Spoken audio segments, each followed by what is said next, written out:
Yay Networks. What's up, ladies and gentlemen? Welcome back to another episode of the Perfect Pair Podcast. Rock-T is who I be. And I'm Krystal, Rock-T's better half. Indeed, man. As always, man, go tell a friend to tell a friend. We need you to tell at least 3 people today about the Perfect Pair Podcast. And we encourage all couples to listen or watch these episodes together. Yes, please and thank you. Absolutely. What was that? Please and thank you. Like Russell Simmons back here. Thank y'all for coming out. God bless you. Good night. I forgot about that. Def Comedy Jam back in the day. I forgot about that. What up, Russ? So today we're going to talk about being careful about your responses to each other. Right. How do you respond? Like, why do you feel like your spouse feel like they can't talk to you or ask you questions? Oh, that's a good one. It's because a lot of times it is the response. And you just almost want to kind of either shut down and say, forget it, like, whatever, I already see where you at. Right. Okay. Right. Why you look like you look like you've been waiting for this episode for a while. Like, no, yes. No. Okay. No, because I know this falls on me. I know this about me, too. Oh, come on. But even you, too, so Oh, we shit. both Now you guilty. got me. Okay. We both guilty of Shit, this. I'm So making it just me. let's get it popping. Perfect Pair Podcast starts right now.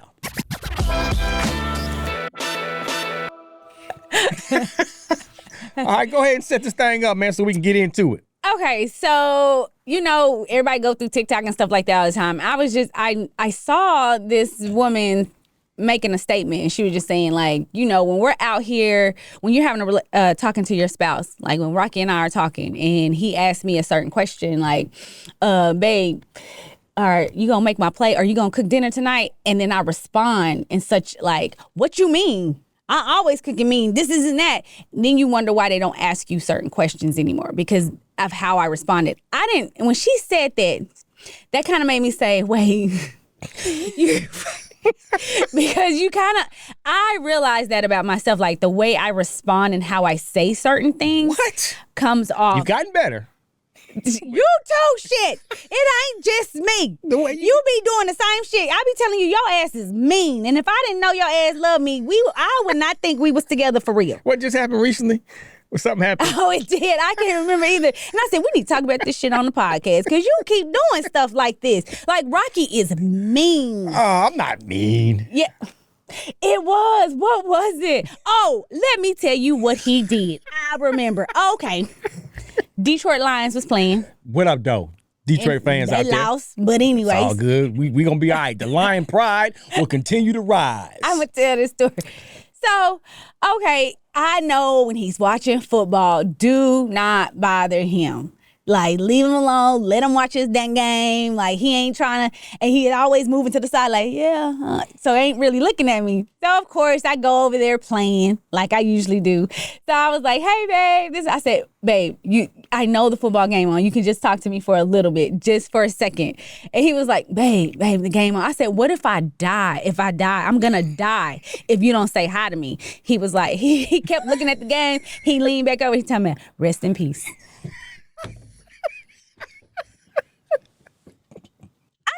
I had to back up. I was like, Rocky, are you serious? And he was like, I was just playing. I said, if I die, if you don't say hi to me, he looks at me with a straight face and says, rest in peace. Like, that is mean. But not when you know each other's sense of humor. Right, no. Definitely. So we both laughed, and I was like, babe, I didn't know you like that, and people don't know us, that is mean what you say. Like, the words that come out of your mouth is mean. Yeah, but we understand each other. So we did not fight, but I was like, that was kind of funny, though. Right. But the thing is, I feel like this still ties into what we're talking about, because I understand, like, when it came to like asking you questions at this moment, I shouldn't even be asking you questions during this football game because I'm going to be hurt because you've already taught me how you're going to respond if I'm talking to you during a football game. Right. So I know, like, okay, just don't talk to him during that time. That's him teaching me, because the way he responds to me is just like, I'm not talking to him during this time. So that's a great example. You always say, teach people how to treat you. Right. So during games, you know how to move First of all, accordingly. right. But you ain't got to be rude and mean about it. But the point I'm making is if you're so rude and you're mean and causing arguments because of the way you respond, that is why your spouse is not talking to your ass no more, because of how you respond to their questions when they bring up something, when they want to talk about certain situations. And this is what I mean. If y'all are in a marriage and y'all in a blended family and you got to talk to the baby daddy or the baby mama or something like that, and they come up, they had a conversation, why is it hard for that person to come to you and tell you about what they just had a conversation about with the baby daddy or with the baby's mama?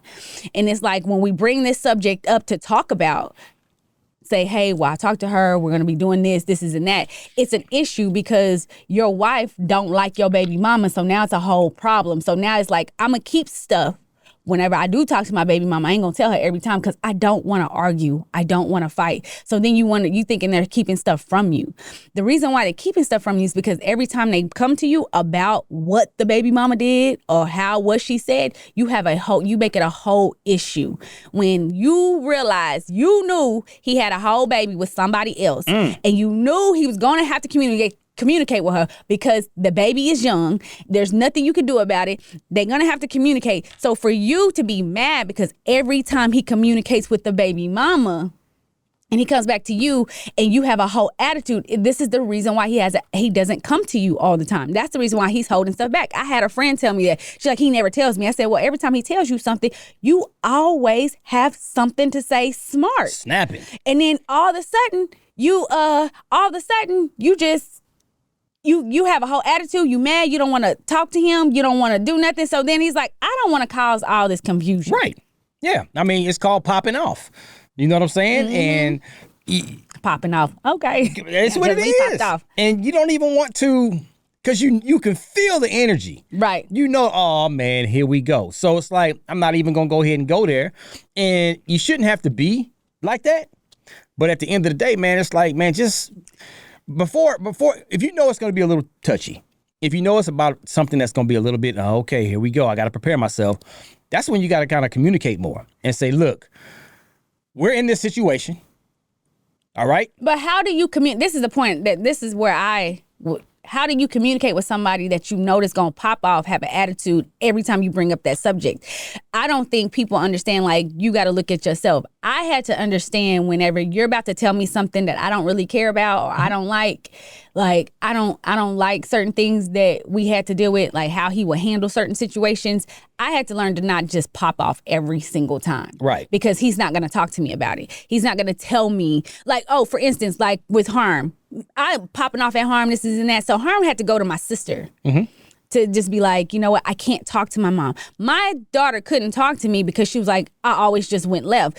I don't know how to allow her to talk. I wouldn't hear her out, so on and so forth. So it took my sister to be like, you got to stop that. If you want to build a relationship with your child, with your daughter, you're going to have to be able to hear her out. Right. Whether she's wrong or she's right, just hear her out, listen to her, so she will be able to come to you and talk to you. And I'm a firm believer in that. If you literally allow someone to talk to you so y'all can discuss something, it's going to be easier to talk to that person. You start to build trust because now they realize, I can really go to you about this. Absolutely. I can really come to you and you're not just going to go off. And then now I feel like, okay, there's no way I'm going to tell. Like, Harmony now tells me things that sometimes I'm like, you don't have to tell me that. Right. No. What you just said is... I didn't want to know. But I built that relationship with her. And the trust. And trust that she can come talk to me about anything. You have to do that with your spouse, too. Like, when they're coming to talk to you about hard subjects and topics, and y'all heard what we said last week about the little weight issue and stuff, it may be that. Like, let's say, I'm tired of... With Rocky, there's certain pants that I just can't stand that he wear, and they just look raggedy and they ugly, and I hate them. They're comfortable though, Jack. And he love them, and I'll be like, babe, I just don't want you to wear them pants. Like, right. I just don't like them. But when she get to that mode, I kind of start putting them to, okay, I guess I can move those over to my play work pants now. He wears them when he's out with his little raggedy, whoever he want to be with by himself. He ain't wearing them out with me. But it's like, I didn't know how to tell him that at first. Even with me, him telling me something didn't look right, I'm looking at him like, wow, what's wrong? What's wrong with how I look? Well, fine, I don't want to go. I don't think I want to go. I don't have nothing to wear. I don't like it. Since you don't like what I wear, you don't like how I look, this and that. I literally would take it that far. We'll take it way out of the... You see how you just went way to the left with that bad boy? And one of my friends, she gonna hate me, I say, but I don't care. One of my friends, her husband told her, she's like, does this look right? Do I look fat in it? He's like, yeah, you look fat in that. Give me the real, man. Like, choose your words, because now she doesn't want to talk to you. Now you ain't gonna want to say nothing to her because now she went off and don't want to go out with him. But look, no, look, because there's a way you could have said it. He could have chose another way, but she asked the question: do I look fat in this? The answer is either yes or no, or get creative to remix one of those answers. Well, he said yes. You look fat in that. She asked the question. He just answered. And the way she responds. So now, that's why I think a lot of men don't want to respond to us when we say, do I look big? Do I look like I lost weight? The only thing y'all can respond to is like, yeah, you look like you lost weight.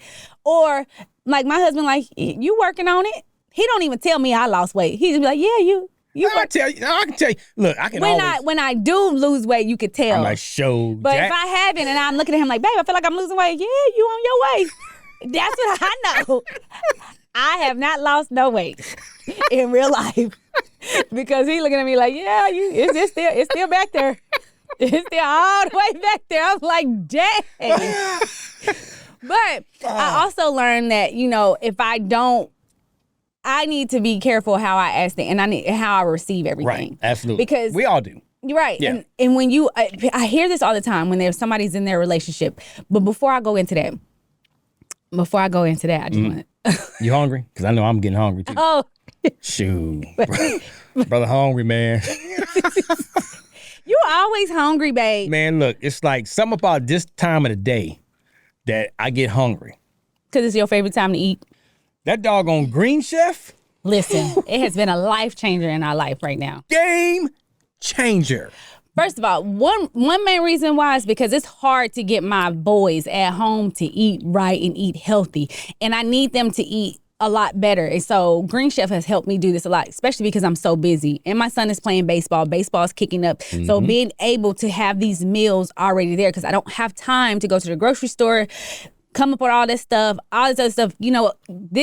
They helped make my life so much easier these past couple of months. Like, seriously, because I've been using them for like 2 months, going on 3 months now. Absolutely. So you got a favorite meal? I knew Listen, the chops. Yeah, the chops. I knew you was gonna say the chops. These things off you the wouldn't chain. even let me get it out. Things good in the mug, boy. And also what I love about it is, like, sometimes we're traveling, so I can cancel it any time. So you don't have to just keep it going. You just let them know, like, I'm gonna cancel for this week and then go back, pick it up the next week when you come back, when you are back in town. This is what I love about Green Chef. So choosing Green Chef means choosing real wholesome foods that don't just fill you up, but they also support that healthy lifestyle. Listen. You know what I'm saying? And you always be on me about that healthy lifestyle. Every single day. And I have little gut issues, and I'm just being real. And choosing these meals has helped my gut in so many ways. It sure have. Okay, here you go. I'm just keeping it real. That's why I like that. Come on, Green Chef. Keep it coming. Right? So go to greenchef.com/60perfectpair and use the code 60perfectpair to get 60% off plus 20% off your next 2 months, man. If y'all forgot that, let me give it to you one more time, man. Go to greenchef.com/60perfectpair and use the code 60perfectpair to get 60% off plus 20% off your next 2 months. You'll thank us later. Pimping. Go ahead and say what you got to say now. You know what I'm saying? Okay, so I kind of lost my train of thought a little bit as I got hyped. You know what? I did forget exactly what I was going to say, but what I will say this is that I have learned that the way we talk to each other and when I ask for certain things, that's what I was going to say. When you're in a relationship, I hear this all the time. That's my best friend. He's my friend. He's my friend. I love him. We could tell each other anything, this is and that, and we know each other love language, this is and that. Do you really? Oh, come on now. Preach. Because I think this helps us learn how to talk to each other and how we communicate with each other and how we say things and why our spouse will be able to ask us anything and not feel like, oh shit, what's she about to do if I ask her this question and being scared? Walking on eggshells. Right. It's like, do you really understand? Because with your friends can tell you, girl, that's ugly. You shouldn't wear that. You be like, is it? Okay, girl, what should I do? Put this on, this and that. But let your husband say, you look at him, what's wrong? You used to like it. Oh, now I don't look good in it. This is and that. If that's your friend, Your friend is helping you. Come on now. I had to look at it like, this is really my friend.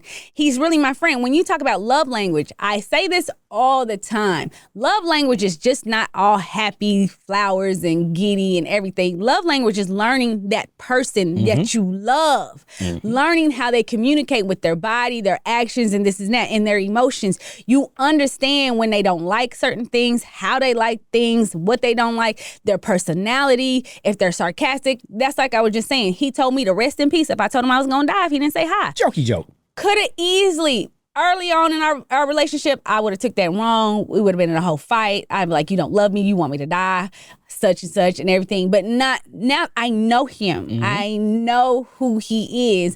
I know that's just how he talks. He doesn't mean any harm.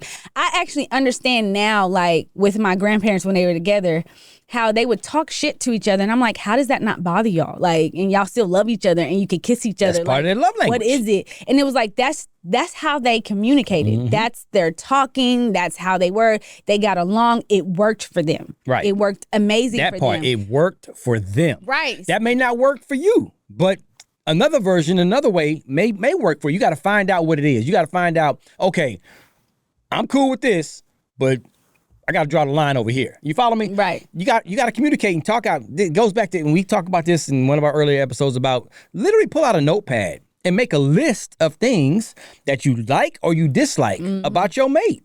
And then you talk about the ones that you dislike and say, well, wait a minute, man, why do we got to? And then you compromise on those things. And once you get to that point, you got to treat your relationship like you're a 3-year-old child sometimes. You got to break it all the way down so it's simple to understand, where you can communicate with each other so we can get an understanding. Because if I don't take time to get an understanding of what she does not like, I'm going to keep pushing the wrong buttons. Yep. And she going to keep getting upset and bother me, and vice versa with me. I'm like, why do you keep on doing that? Like talking to me during a football game. Right. There's only so many times you can joke to try to mess with me. Right. And at first I'm going to be like, all right, babe, okay, you got me. Okay. Then you keep doing it, though. I'm like, and she does it right during the play. Said, hut, here she come. So, babe, I didn't. at least let the play I don't be knowing the play is on. Wait a minute, you're watching TV. You know enough about football to see. I'm not looking at that damn TV to be seeing who playing and what's going on. I'm really not watching the game. Like, I'm not paying attention to it or anything. So when I'm asking you questions, most of the time, I'm oblivious to it. Like last night, a basketball game was on, and we watch a lot of basketball, especially college, women's college basketball. I love basketball. So, okay, I'm sitting there watching the TV, and she's folding clothes, doing her little laundry, but she's watching TV, multitasking at the same time. So she's walking around, pacing around, and then she'll stop and watch some of the game. Then she'll go back and pace and move over here. Then she'll stop and watch some of the game. How come every time she stops, it's in my vision? Like she can't go just to the left over here or just to the right over there. I'm not doing it. She will stop right in front. I'm like, and then not even realize it. I'm used to it now, so I don't even say nothing. Every now and then I say, baby, babe. Oh, I'm sorry.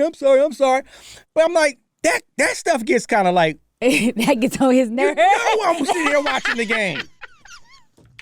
Sorry. I know. You see, he really want to push her ass down. And she just sit there and she stop, put her hand on her little hip. I do.